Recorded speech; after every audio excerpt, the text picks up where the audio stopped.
예수님이 변모하실 때 세 가지의 시각적인 현상이 동반이 되었습니다. 첫째는 예수님의 얼굴이 해처럼 빛나는 모습이죠. 두 번째는 빛난 구름이 예수님과 제자들을 뒤덮은 것입니다. 세 번째는 모세와 엘리야는 구약시대 사람인데 모세와 엘리야가 등장해서 예수님과 대화를 나누는 장면이죠. 지난 시간에 예수님의 얼굴이 빛나는 것이 무엇을 의미하는 것인가 하는 것을 생각해 보았었죠. 그것은 바로 예수님이 메시아다 하는 것을 증거해 주는 것이고, 동시에 예수님이 삼위일체 하나님의 제2위 되시는 하나님의 아들이라는 것을 또한 증거해 주는 그런 것이다, 이렇게 살펴보았습니다. 오늘은 예수님이 이렇게 변모될 때 빛나는 구름이 이 산을 뒤엎고 또 이 산에 있는 예수님과 제자들을 뒤덮었는데, 이 빛나는 구름은 무엇인가 하는 것을 살펴보려고 합니다. 이 빛나는 구름은 우리가 오늘도 밖에 나가면 날씨가 좋을 때 하늘에서 보이는 그런 자연계의 구름이 아닙니다. 초자연적인 구름이에요. 지금 우리가 나가서 보는 하늘에 둥실둥실 떠다니는 구름이 빛을 내지는 않죠. 근데 이 예수님의 변모 사건 때 이 산을 뒤엎은 이 구름은 빛난 구름이에요. 그러니까 그냥 자연적인 구름이 아니에요. 그리고 또 이 시간은 사실 밤 시간인데, 이 변화산 사건이 일어나고 난 다음에 그 다음날 제자들이 산 밑으로 내려와요. 그럼 밤에 있었던 사건이기 때문에 밤에 빛나는 구름이 이렇게 덮었다는 것 자체가 이게 자연계의 구름은 아니고 하나님께서 뭔가를 가르쳐 주려고, 우리에게 어떤 메시지를 주시려고 하시는 아주 초자연적인 그런 구름이라는 것은 이제 알 수가 있겠죠. 근데 이제 이 구름은 사실은 구약 성경에 이스라엘의 역사에서 가장 두드러진 역할을 했던 하나님의 영광을 가시적으로 보여주는 그런 영광의 구름이에요. 정확하게는 바로 성령님을 상징하는 겁니다. 그래서 이 구름이 얼마나 많이 구약시대의 이스라엘 백성과 더불어서 함께 했고, 그리고 그 구름은 곧 성령님이라는 것을 살펴보고, 만일 이 변화산에서의 등장한 이 빛나는 구름이 성령님이라면, 그럼 이것이 예수님과 관계에서 뭘 말해주는 것이며 또 우리들과는 어떤 관계를 보여주는 것인가 하는 것을 살펴보려고 합니다. 우선 예수님의 변화산에 등장한 이 빛난 구름은 구약 성경에서 엄청나게 많이 등장했던 그 구름이라는 것을 함께 살펴보려고 해요. 우리 한번 성경 구절을 좀 찾을 텐데 함께 부지런히 좀 찾아보면서 살펴봅시다. 출애굽기 13장 21절과 22절을 함께 읽어보도록 하죠.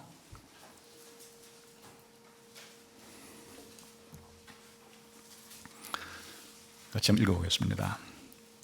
시작. 여호와께서 그들 앞에서 가시며 낮에는 구름 기둥으로 그들의 길을 인도하시고 밤에는 불기둥을 그들에게 비추사 낮이나 밤이나 진행하게 하시니 낮에는 구름 기둥 밤에는 불기둥이 백성 앞에서 떠나지 아니하니라. 예수님의 변화산에서 등장했던 이 빛난 구름이 성경에서 처음 등장할 때는 출애굽 사건이 일어났을 때예요.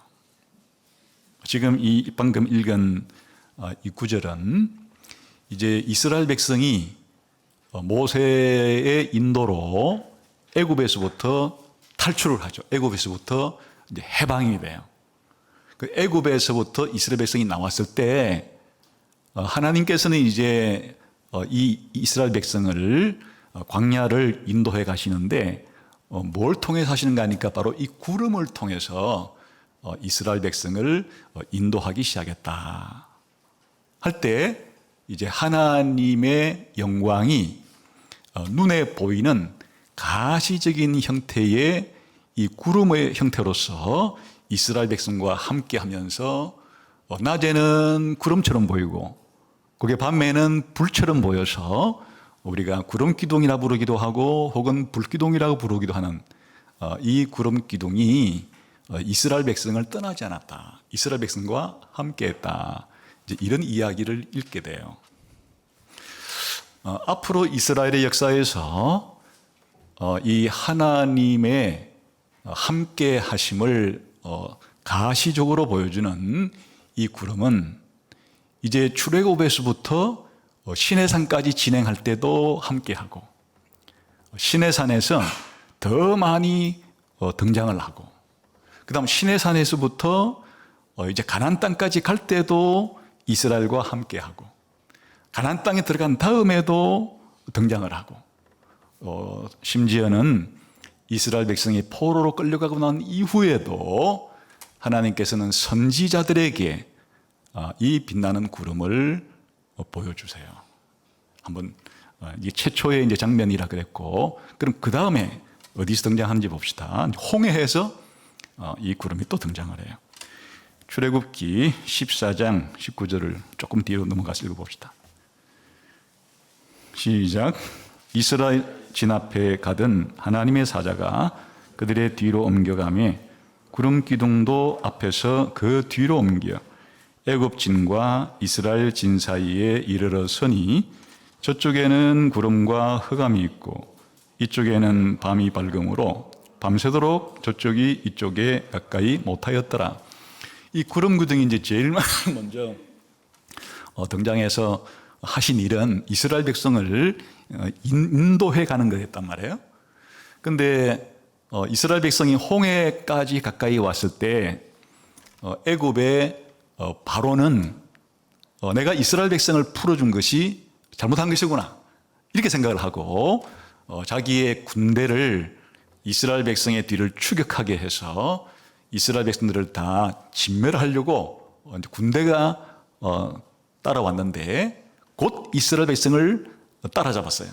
그러자 이스라엘 백성의 앞에 가면서 이스라엘 백성들을 계속 인도하던 그 구름이 이스라엘 백성 뒤로 돌아와서 애굽의 군대와 이스라엘 백성 사이에 딱 섬으로써 애굽의 군대가 이스라엘 백성을 공격하지 못하도록 이스라엘 백성을 보호하는 역할을 이 구름이 했다 하는 것을 또 보여주고 있어요. 그 다음에 이제 이 구름의 인도로 이스라엘 백성은 시내산이라 하는 곳까지 이르게 돼요. 그 시내산에서 또 이 구름은 어떤 방식으로 이스라엘과 함께하는가 우리 한번 출애굽기 19장 1절부터 읽으면 좋겠지만 시간 관계상 그냥 9절 정도만 한번 읽어보겠어요. 찾았으면 함께 읽어보겠습니다. 시작. 여호와께서 모세에게 이르시되 내가 빽빽한 구름 가운데서 내게 임함은 내가 너와 말하는 것을 백성들이 듣게 하며 또한 너를 영영히 믿게 하려 함이니라. 모세가 백성의 말을 여호와께 아뢰었으므로 이제 쭉 이야기가 전개되는데 이것은 구도로 설명을 드리면 대충 이런 이야기예요. 이제 하나님께서 모세를 통해서 그리고 더 구체적으로는 이 구름을 통해서 이스라엘 백성을 시내산까지 인도한 목적 자체는 이스라엘 백성과 계약을 맺기 위한 거예요. 그런데 하나님께서 이제 이스라엘 백성과 계약을 맺으려면 계약의 한쪽 당사자인 여호와 하나님도 계약 맺는 현장에 나타나셔야 하고 또 이스라엘 백성도 함께 나타나야 상호간의 계약이 맺어지잖아요. 그런데 하나님께서는 어떤 형식으로 시내산에 나타나겠다 말씀하시는 거니까 내가 빽빽한 구름 가운데서 너희를 만날 것이다. 하나님이 그냥 오시는 것이 아니고 이 빽빽한 구름, 지금까지 인도했던 그 빽빽한 구름 가운데서 너희를 만날 것이다. 해서 이제 쭉 이게 되면 하나님께서는 시내산에 어디까지 내려오시는가 하니까 시내산 꼭대기로 내려오시는데 그 시내산 꼭대기가 이 빽빽한 구름으로 가득 들어차게 돼요. 그리고 아까 우리가 구름 기둥과 불 기둥에서 보았듯이 사실은 낮에는 이 구름 속에 불이 들어있지만 낮에 해 때문에 그렇게 불덩이처럼 보이지는 않아서 그냥 낮에는 빽빽한 구름처럼만 보이지만 밤이 되게 되면 그 구름 속에 불이 있기 때문에 불기둥으로 그렇게 보이는 거예요. 그냥 구름 기둥이 따로 있고 또 불기둥이 따로 있고 구름과 불이 따로 있는 것이 아니에요. 이 빛나는 구름 자체가 바로 낮에는 빽빽한 구름처럼 보이지만은 밤에는 불로 보이는. 그래서 이제 시내산에서 하나님이 시내산의 꼭대기에 강림하시니까 빽빽한 구름 속에 강림하셨지만은 거기서 번개치는 모습도 보이고 땅에서 연기 피는 모습도 보이고 이렇게 불 가운데서 여호와 하나님께서 이스라엘 백성에게 등장을 하게 돼요. 그리고 이제 이스라엘 백성은 시내산 가에 모여들어서 드디어 계약을 맺는 장면이 지금 이제 나오고 있는데 바로 시내산 꼭대기에 하나님의 임재를 표시했던 그 구름이 지금까지 인도해왔던 바로 그 구름을 가리키는 거예요. 그 다음에 이제 언약 체결 이후에 하나님은 이스라엘 백성에게 어떻게 살아야 될지에 대한 법을 주시기 위해서 다시 말하면 율법을 주시기 위해서 모세를 시내산 꼭대기까지 불러 올려요. 그 장면이 이제 출애굽기 24장 15절에서 18절까지인데 한번 읽어봅시다.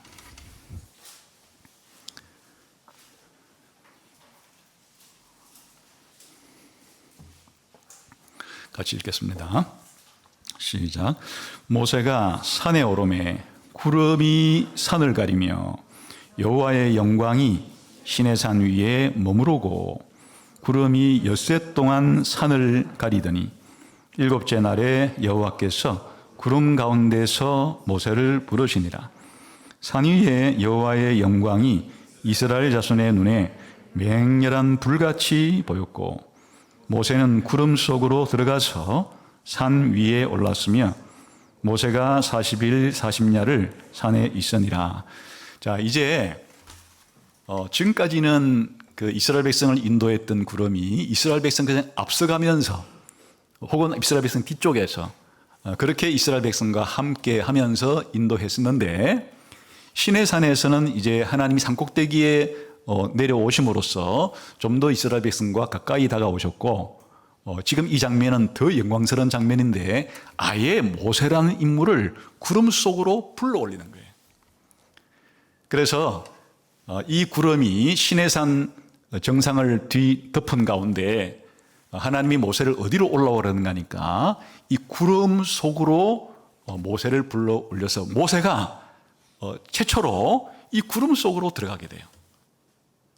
그런데 이 구름이 또 그 속에 밝은 빛이기 때문에 밑에 있는 이스라엘 백성들의 눈에는 불처럼 보이기도 했다.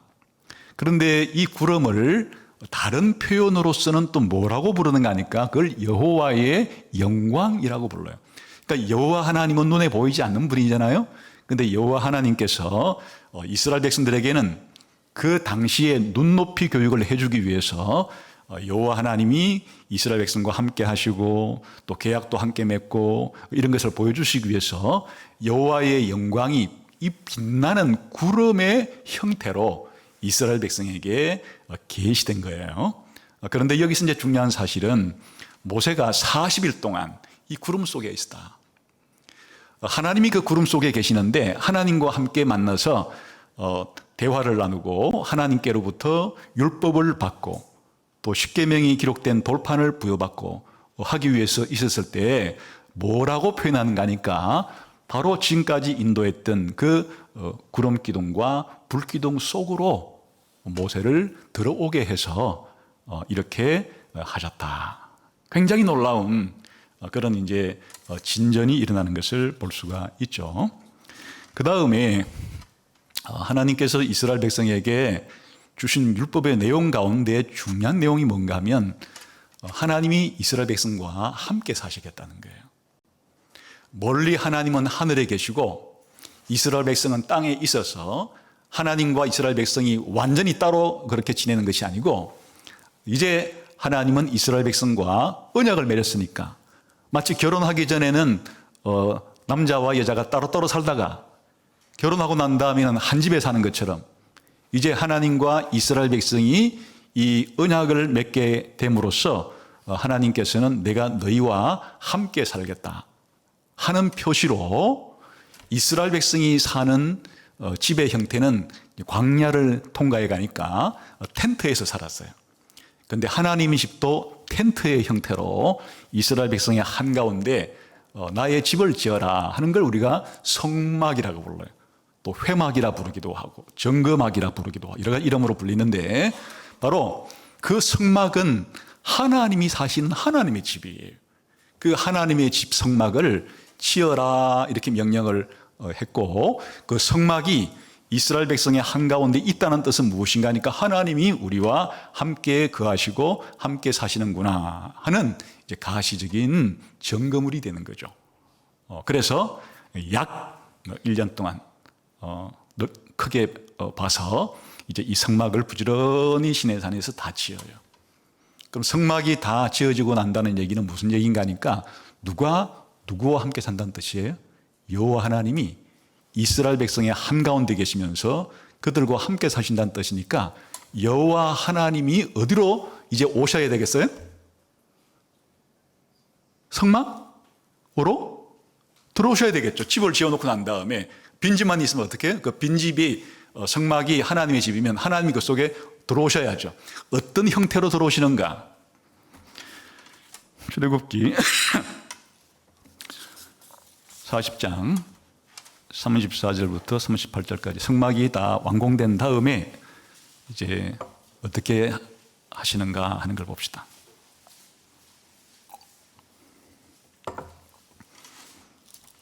찾았으면 34절부터 읽겠습니다. 시작. 구름이 회막에 덮이고 여호와의 영광이 성막에 충만하며, 여기에 성막이란 이름을 회막이라 부르기도 하고 또 성막이라고 해요. 회막이 따로 있고 성막이 또 따로 있는 게 아니에요. 그 성막을 회막이라 부르기도 하고 또 회막을 성막이라 부르기도 하고 이렇게 같은 거예요. 그런데 지금 보니까 구름이 회막에 덮였다 했는데 그 구름이 뭐를 상징했어요? 여호와의 영광을 구름이라 부르고 여호와의 영광을 달리는 구름이라 부르는 거예요. 그러니까 지금 이런 거를 평행법이라 그러는데 같은 내용을 반복해서 보여줌으로써 그 내용들을 더 잘 이해할 수 있도록 하는 게 구약 성경을 쓸 때 시에는 많이 나오지만 시가 아니더라도 이런 기법을 많이 쓰게 되는 거예요. 그러니까 그냥 한 번만 말해도 되는 거예요. 구름이 성막에 덮였다 이렇게 한 번만 말해도 되는데, 그 구름이 뭘 말하는가를 좀 보여주기 위해서 여호와의 영광이 성막에 덮였다 이렇게 함으로써 그 구름은 단순한 하늘의 뭉게구름을 가리키는 것이 아니고 자연적인 구름을 가리키는 것이 아니고 뭐를 상징한다는 거예요? 여호와 하나님의 영광을 상징하는 그런 구름이라 하는 것을 지금 보여주고 있어요. 그 다음 35절 시작. 모세가 회막에 들어갈 수 없었으니 이는 구름이 회막 위에 덮이고 여호와의 영광이 성막에 충만하였으며, 지금 그러니까 더 한 단계 이제 발전이 일어나게 된 거예요. 이 성막이 만들어지기 전까지는 가장 최초에는 그냥 하늘에서 이스라엘 백성의 앞쪽으로 인도해 가시는 그런 단순한 구름으로 그렇게 하나님이 그들과 함께 하셨다가 시내산에 와서는 아예 모세를 어디로 불러들였다 그랬어요? 그 구름 속으로 불러들였는데 성막을 짓고 난 다음에는 반대로 여호와 하나님께서 어디로 내려오셨다는 거예요? 지금 성막으로. 성막에 여호와의 영광이 가득 들어차니라, 다른 말로 말하면 성막에 구름이 가득 차니라 라고 하는 것은 이제 하나님이 자신의 거처를 시내산 꼭대기로부터 어디까지 내려왔어요? 성막, 하나님의 집인 성막으로 내려와서 이제는 하나님이 어디 계신다는 것으로 상징하는 거니까 성막 속에 그냥 하나님이 계신다는 뜻을 이 성막에 이 영광의 구름, 하나님의 여호와의 영광을 상징하는 구름을 가득 충만하게 채우셨다. 그러니까 하나님께서는 이제 이 성막과 이 구름을 일체화시켰어요. 그 성막 따로 구름 따로가 아니라 구름을 성막을 뒤덮게 하심으로써 구름과 성막이 하나님의 영광과 이 성막이 일체가 되도록 이렇게 하셨다. 그래서 이제 지금부터는 여호와 하나님께서 그냥 이스라엘 백성과 함께 사시는 거예요. 성막 속에서 이스라엘 백성과 함께 거하시는 그런 상징적인 의미를 담도록 하셨다. 그래서 이제는 이스라엘 백성이 여행을 떠날 때, 길을 떠날 때, 그 다음에 읽어볼까요? 38절부터 시작.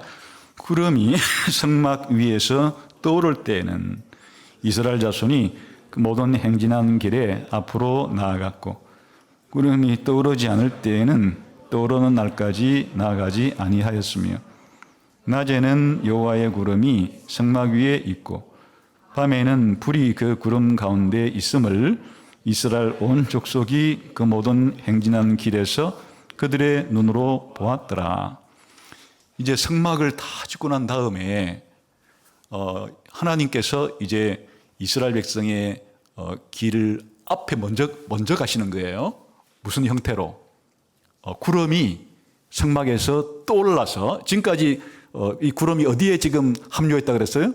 성막을 가득 들어 채우도록 성막에 일체가 됐기 때문에 이제 성막으로부터 구름이 떠올라서 다시 앞으로 가면 이스라엘 백성도 텐트를 걷어가지고 또 따라가고 성막이 다시 구름이 성막에 내려서 가만히 있으면 이스라엘 백성도 계속 그 자리에 있고 이런 방식으로 이스라엘 백성과 이 성막 그리고 구름 사이의 관계가 진행이 되는 거예요. 이것을 이제 더 구체적으로 보여주는 것은 이 시내산에부터 가나안 땅까지 진행할 때 지금 했던 이 얘기를 조금 더 이제 자세히 풀어주는데 민수기 9장 15절부터 23절을 봅시다. 지금 한 얘기를 좀 더 자세하게 설명하는 거예요.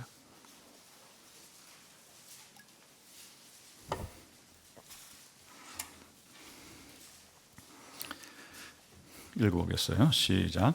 성막을 세운 날에 구름이 성막 곧 정거의 성막을 덮었고 저녁이 되면 성막 위에 불 모양 같은 것이 나타나서 아침까지 이르렀으니 항상 그러하여 낮에는 구름이 그것을 덮었고 밤이면 불 모양이 있었는데 구름이 성막에서 떠오를 때에는 이스라엘 자손이 곧 행진하였고 구름이 머무는 곳에서 이스라엘 자손이 진을 쳤으니 이스라엘 자손이 여호와의 명령을 따라 행진하였고 여호와의 명령을 따라 진을 쳤으며 구름이 성막 위에 머무는 동안에는 그들이 진영에 머물렀고 구름이 성막 위에 머무는 날이 오랠 때에는 이스라엘 자손이 여호와의 명령을 지켜 행진하지 아니하였으며 혹시 구름이 성막 위에 머무는 날이 적을 때에도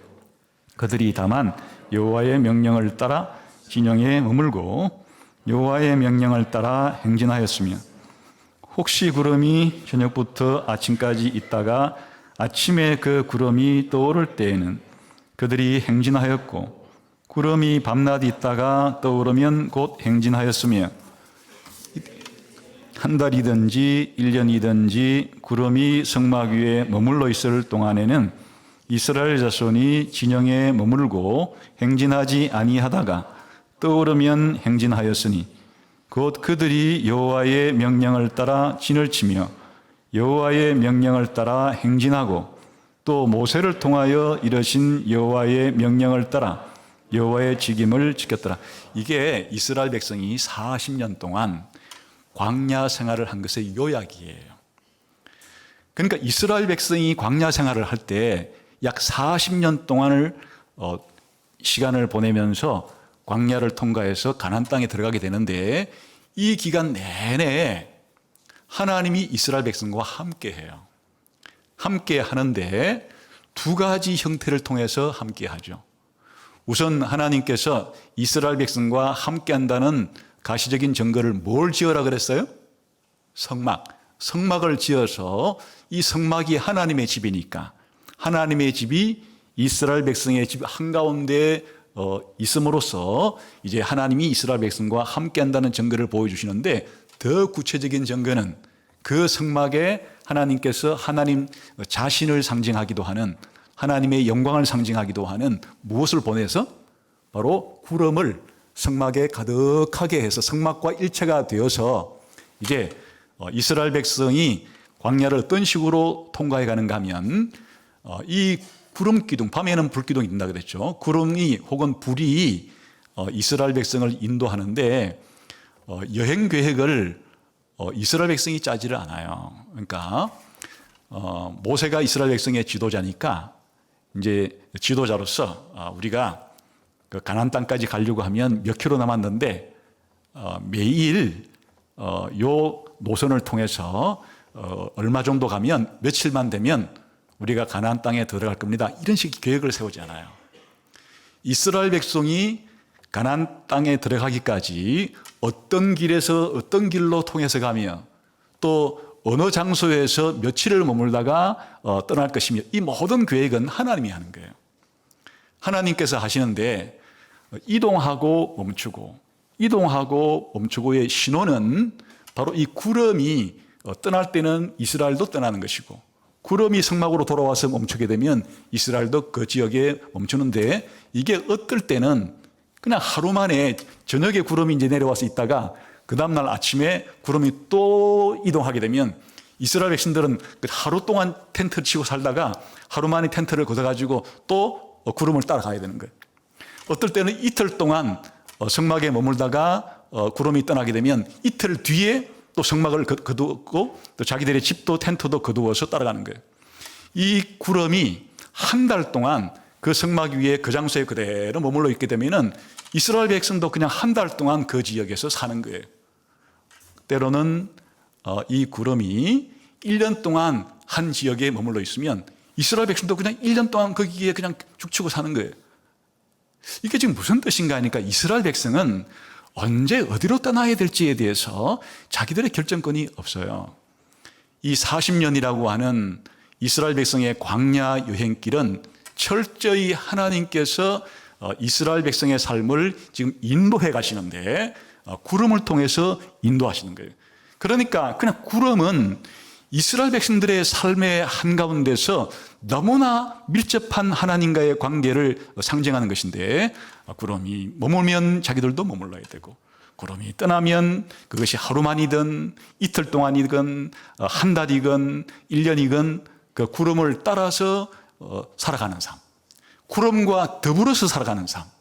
하나님 편으로 볼 때는 구름을 보내어서 이스라엘 백성과 함께 해가는 삶. 이게 이스라엘 백성의 삶의 역사예요. 그러니까 우리가 생각할 때 그냥 이스라엘 사람들이 40년 동안 광야에 있었던 것이 이 구름을 빼면 그들의 삶은 아무것도 아니에요. 아무것도 이해할 수 없어요. 그냥 이스라엘 백성의 40년이라고 하는 광야의 삶은 철저히 구름 의존적인 구름의 인도에 따르는 삶이었다 하는 것을 알 수가 있죠. 예수님의 변화산에 나타난 구름, 이 구름이에요. 그런데 이 구름이 이제 가나안 땅으로 들어갔을 때는 어떻게 됐을까? 광야 생활 동안에는 늘 구름을 보고 살았어요. 낮에는 구름의 형태로, 물론 그리고 밤에는 그 구름이 불로 보이니까 불을 보고, 그냥 이스라엘 백성이 40년 동안 살았던 것을 우리가 비디오 동영상으로 찍었다면 40년 내내 이스라엘 사람은 아침에 떠서는 구름, 저녁에는 불, 항상 그 성막에 머물러 있는 불과 밤에 보이는 이 구름과 더불어서 함께 살았다는 것을 알 수가 있어요. 자, 그런데 가나안 땅에 들어가요. 가나안 땅에 들어가서는 성막도 가나안 땅으로 가지고 들어가죠.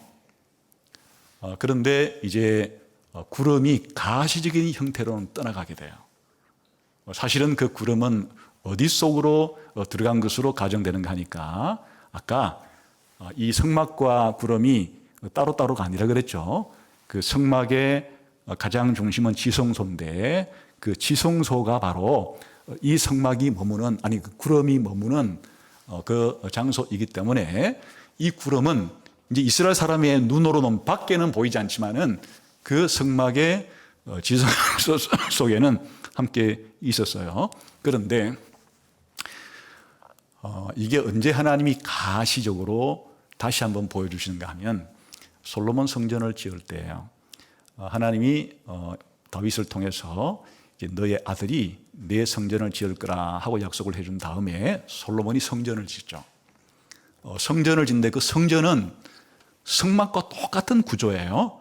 그런데 이제 크기만 더 크고 이 성막은 광야를 이동해 가기 때문에 텐트식이라면 이제 가나안 땅에 들어와서는 그냥 집의 형태로, 건물의 형태로 붙박이식이에요.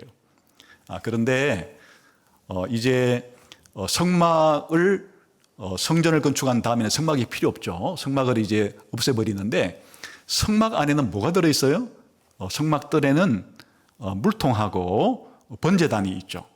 또 성소라는 공간에는 이 등잔대도 있고 떡을 진설하는 떡상도 있고 향을 피우는 향단도 있고 또 지성소에 들어가면 거기에 여호와께서 임재해 계시는 걸 상징하는 언약궤가 있죠. 근데 이 모든 것들이 그대로 다 성막에서 성전으로 이동해 가는 것이 아니에요. 성막보다 성전인 크기가 훨씬 크기 때문에 그 성막에서 쓰던 기구를 가져가면 모양이 크기가 맞질 않아요. 그래서 다 성막에 쓰던 것들은 폐기하고 더 크게 새롭게 다 만들어요. 그러니까 번제단도 더 크게 만들고 물통도 더 크게 만들고 이런 식이에요. 그런데 언약궤는 하나님의 보호자를 상징하는 거예요. 그것까지 바꾸지는 않아요. 그대로 그 언약궤를 유일하게 성막에 있던 그 기구를 성전으로 다 지은 완공된 성전에 지성소 안에 딱 안치를 했어요. 그러자 어떤 일이 발생을 하는가 하니까 열왕기상 한번 읽어봅시다. 열왕기상 8장 10절에서 12절.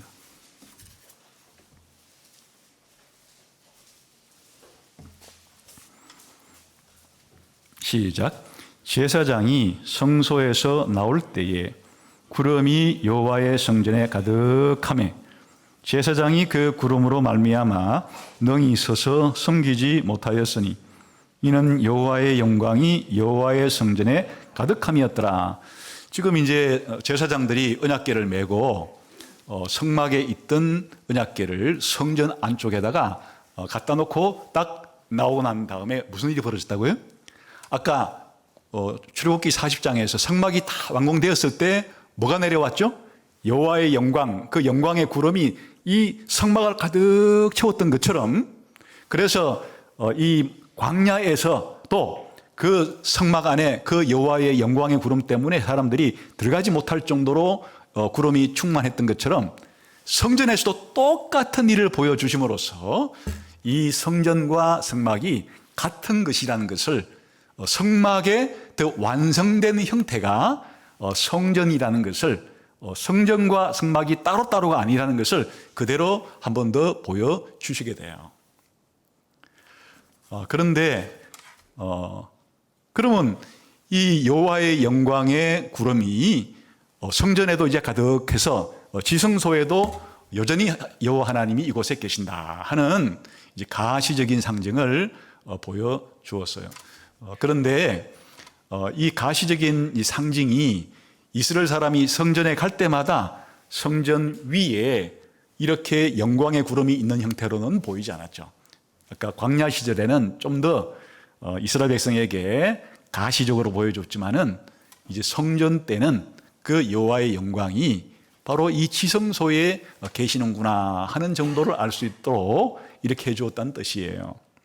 그런데 그러면 이제 여호와의 영광이 성전 안에서 지성소에 계심으로 이스라엘 백성과 함께 있다는 상징을 그렇게 계속 보여주신 것이에요. 그러니까 예루살렘에 가면 성전이 있고 성전의 지성소에 가면 거기에 여호와가 계시는데 어떤 형태로? 여호와의 영광의 구름이 그 지성소에 있는 형태로 그렇게 하나님이 이스라엘 백성과 가나안 땅에서도 함께 계셨다 하는 그런 의미가 되는 거예요.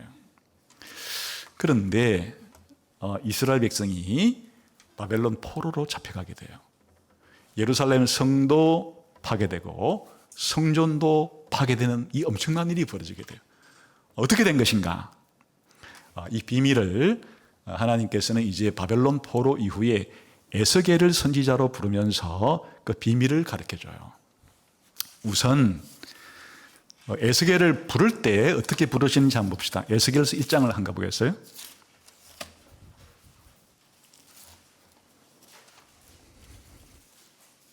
구약성경 에스겔 1장.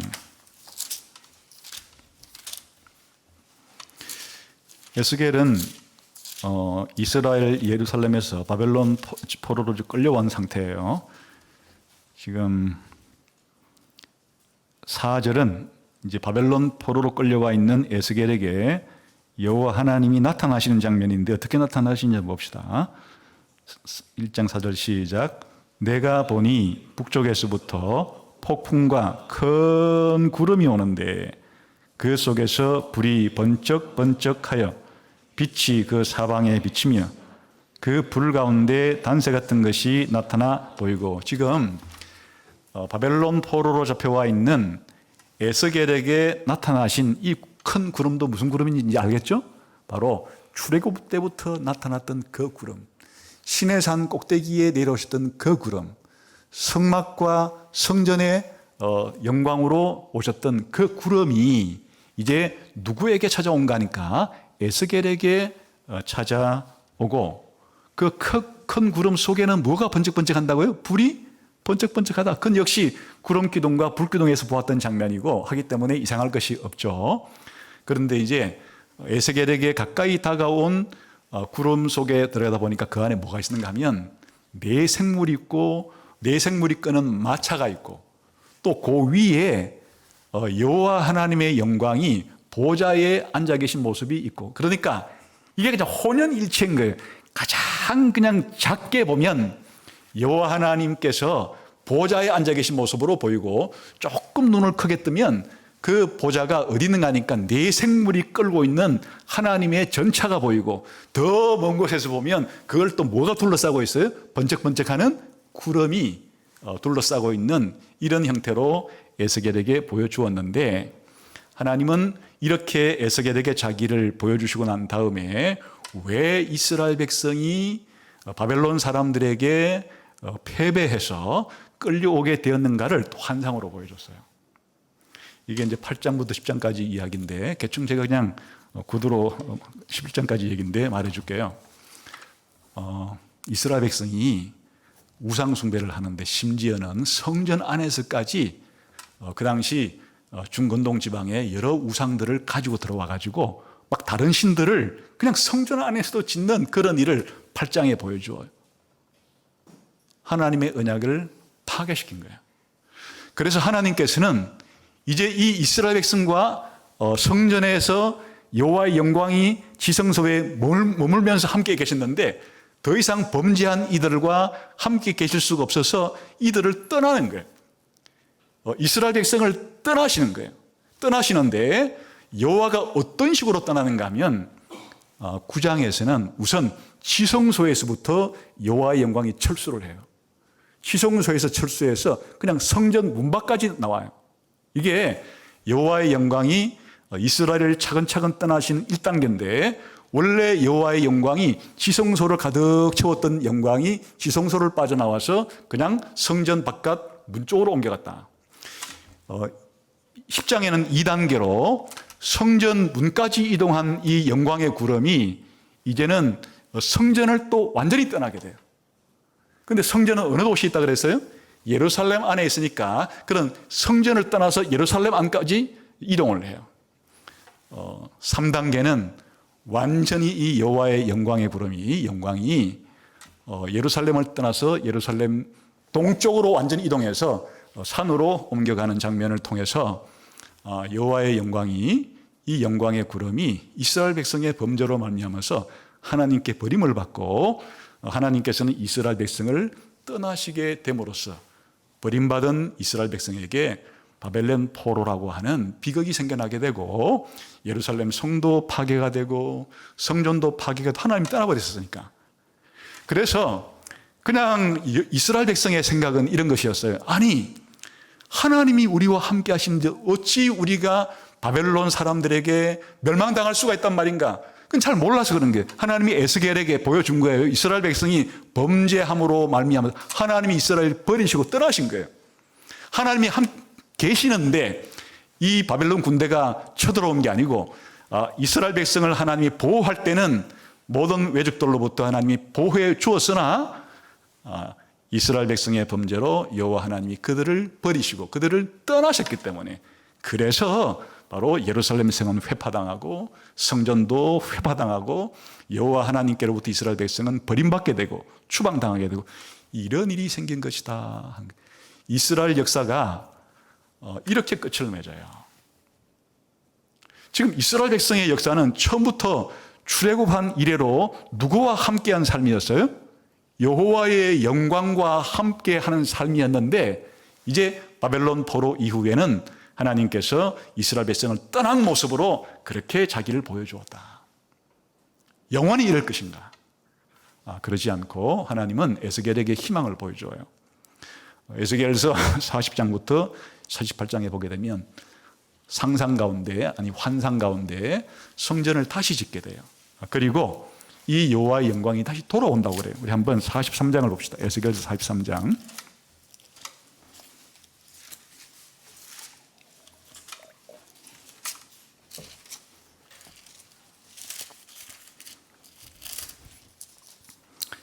에스겔 43장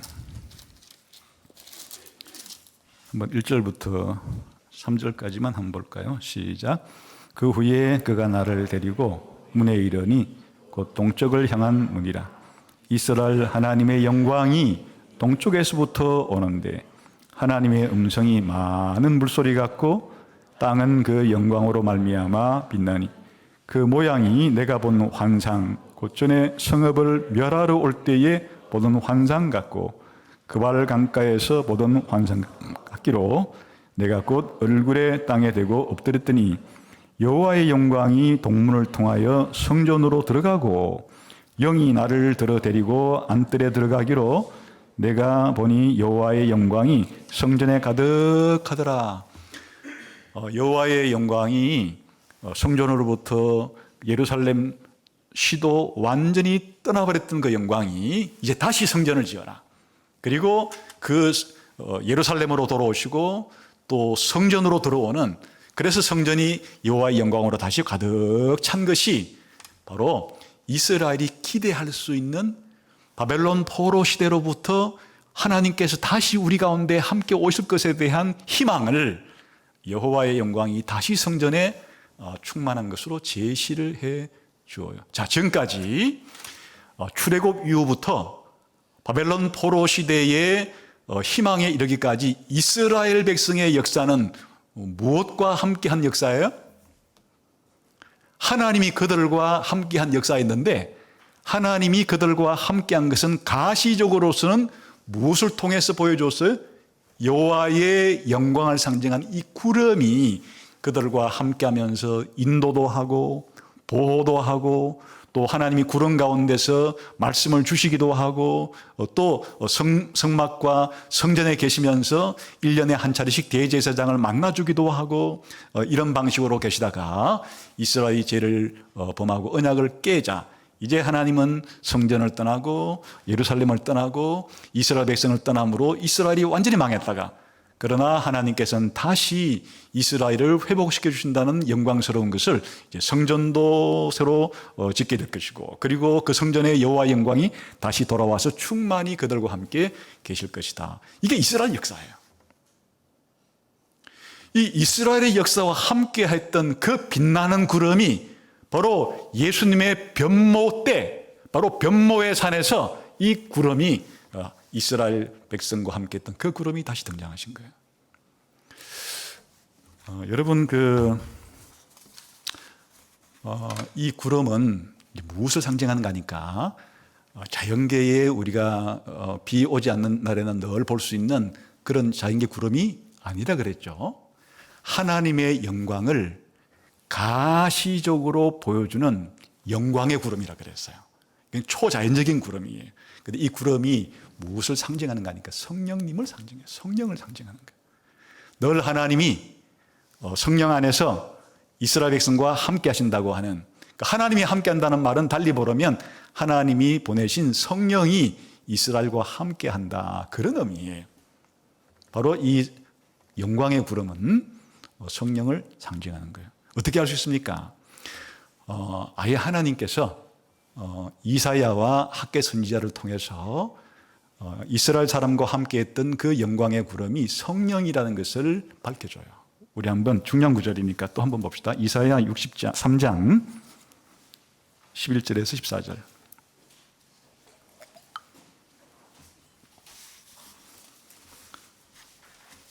자, 읽어봅시다. 시작.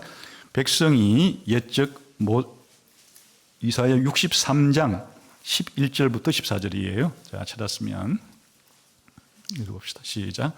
백성이 옛적 모세의 때를 기억하여 이르되 백성과 양떼의 목자를 바다에서 올라오게 하시니가 이제 어디 계시냐? 그들 가운데 성령을 두시니가 이제 어디 계시냐? 자, 여기까지만 읽겠어요. 14절도 시작. 여호와의 영이 그들을 골짜기로 내려가는 가축같이 편히 쉬게 하셨도다. 주께서 이와 같이 주의 백성을 인도하사 이름을 영화롭게 하셨나이다 했느니라. 시간 관계상 자세한 해설은 할 수 없지만 지금 이제 이스라엘 백성에 대한 회복을 말해 주는 종말론적인 예언 가운데 등장하는 문맥인데, 우리에게 지금 중요한 사실은 뭔가 하니까 바로 광야에서 이스라엘 백성과 함께 했던 일을 지금 누구라고 부르고 있어요? 성령이, 그들과 함께 했던 성령이 지금은 어디 계시냐? 또 그 성령을 14절에서는 여호와의 영이 그들을 안식하게 했다. 그러니까 그처럼 중요했던 그 성령이 그냥 이제 출애굽기부터 계속해서 그냥 영광의 구름이 낮에는 구름처럼 밤에는 불처럼 함께 했다고만 되어 있었는데, 그들과 함께 했던 그 구름, 그 불이 누구라고 표현하고 있다고요? 그들과 함께 계셨던 성령이 바로 그 구름이라고 이렇게 해설을 해놓고 있다, 그런 뜻이에요. 학개 2장 5절도 봅시다. 학개 2장 5절 조금 더 뒤로 가서 학개서 시작. 너희가 애굽에서 나올 때에 내가 너희와 언약한 말과 나의 영이 계속하여 너희 가운데 머물리니 너희는 두려워하지 말지어다. 지금 이제 이스라엘 백성이 애굽에서 나와서 시내산 이후로 하나님이 이스라엘 백성이 뭘 주어요? 율법을 주어서 늘 이제 율법이 이스라엘 백성과 함께 하는데, 사실 그때는 구름이 함께 했는데 지금 학개서를 통해서 누가 함께 머물렀다고요? 나의 영이 그들 가운데 계속 머물렀다. 근데 재미있게도 이 머물렀다고 하는 이 동사는 사실은 그냥 직역하면 서 있었다는 말인데, 구름이 이스라엘 백성을 인도할 때 구름이 서 있었다, 이렇게 표현해요. 그 애굽이 군대가 추격하고 이스라엘 백성 사이에 이 여호와의 구름이 서서 애굽의 군대를 막았다 할 때 바로 구름이 떠다닌다 이렇게 표현하지 않고 아까 구름 기둥, 불 기둥으로 묘사했기 때문에 거대한 그 구름이 서 있다 이렇게 표현한 것과 똑같은 단어를 쓰고 있어요. 이것은 뭘 상기시켜 주는 거니까 바로 이스라엘 백성이 애굽을 이제 떠나서부터 여호와의 구름이 그들과 함께 있었다. 이 표현은 그들 속에 서 있었다. 이런 표현인데, 이것을 나의 영, 성령이 그들과 함께 있었다. 이렇게 해서 그 구름을 성령으로 해석을 해주고 있어요. 그래서 이런 구약 시대의 예언자, 선지자들의 해석을 통해서 그토록 이스라엘 백성의 삶에서 중요했던 그 구름이 그냥 자연계 구름이 아니고 누구였다? 하나님이 함께 하시는 성령이었다 하는 것을 알 수 있게 되는 거예요. 이 변화산에서 밝은 구름, 빛나는 구름이 예수님과 제자들을 덮었다 그랬는데 이 구름이 성령님이라는 사실은 이렇게도 증거가 되고 또 하나 이 구름이 성령님이라는 증거는 어디서 알 수가 있는가 하면 예수님이 세례받을 때 일어난 사건하고 예수님의 변모 사건이 평행을 이뤄요. 한번 봅시다. 마태복음 3장 16절, 17절.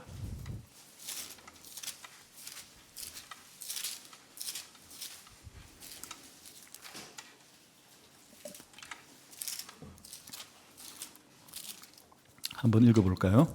시작.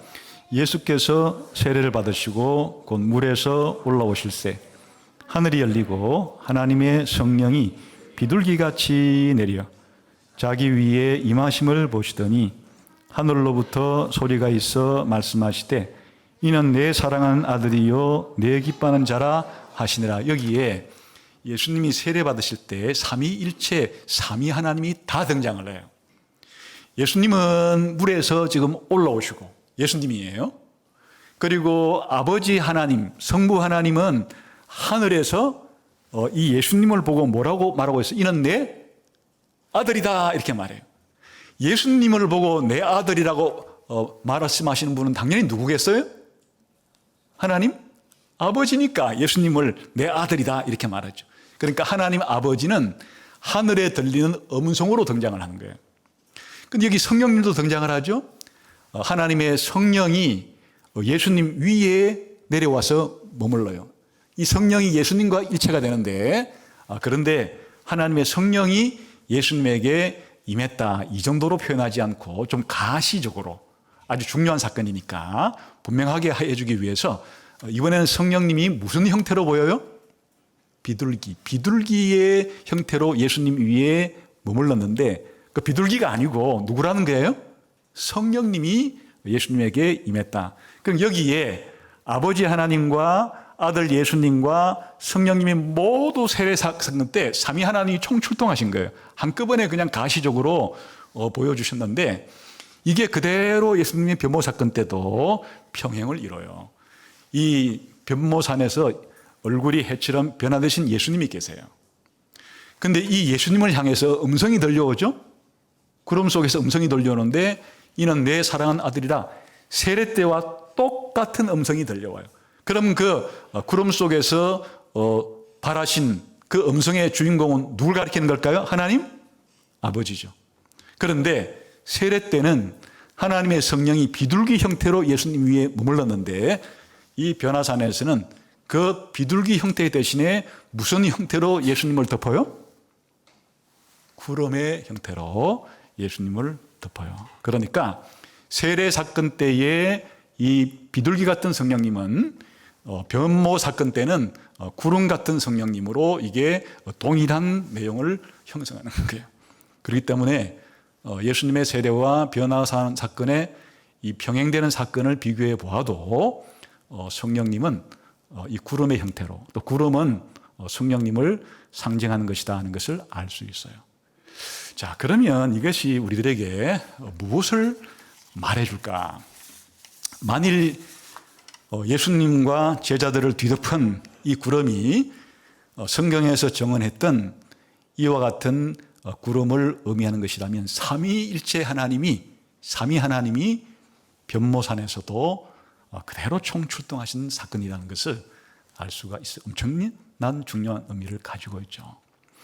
우선 항상 이 구약시대 때도 아버지 하나님과 성령님 관계는 거의 일치했어요. 하나님이 이스라엘 백성과 함께 했는데 무슨 형태로 하나님이 함께 했어요? 구름의 형태로. 하나님이 구름 속에 계신다. 모세를 부를 때 구름 속에서 부르신다. 또 하나님이 이스라엘 백성과 함께 할 때 구름으로 함께 하신다.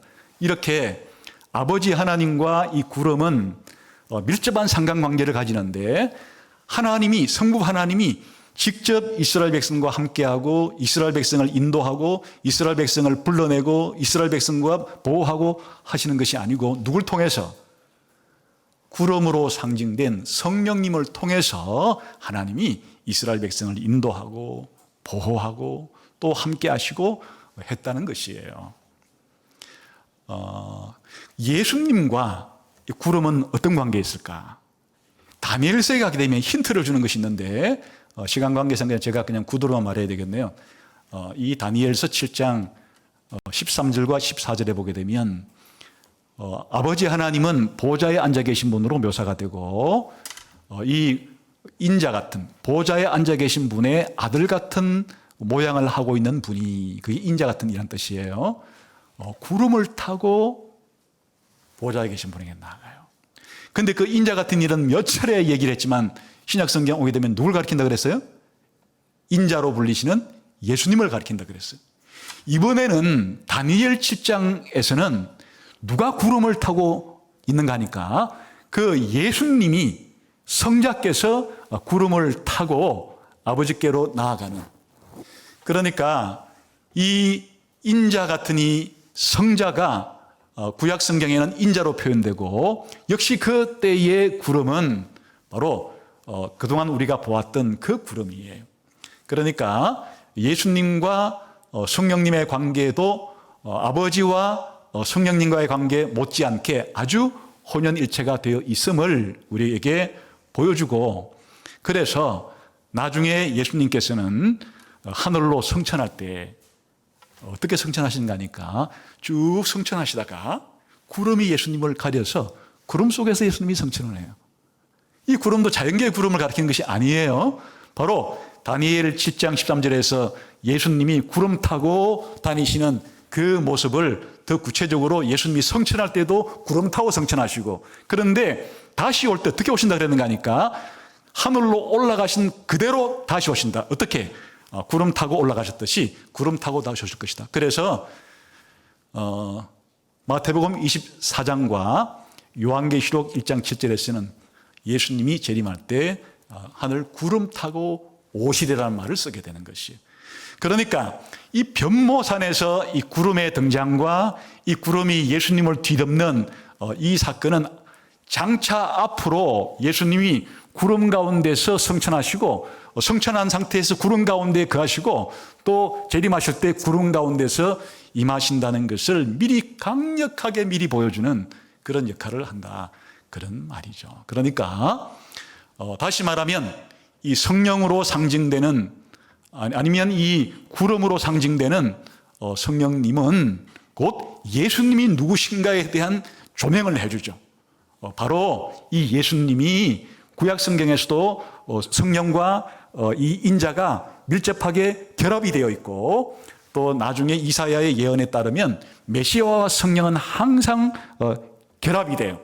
그러하듯이 예수님 자신이 메시아라는 것을 이 구름이 보여주는 역할을 하기도 하고, 더 나아가서는 예수님이건 이 구름이건 전부 다 삼위일체 하나님의 이위와 삼위를 상징하는 것이어서, 사실은 아버지 하나님도 어디서 예수님과 이 제자들에게 말씀하시는가 하니까 구름 안에서 하나님은, 아버지께서는 이는 내 사랑하는 아들이라 너희는 저의 말을 들어라.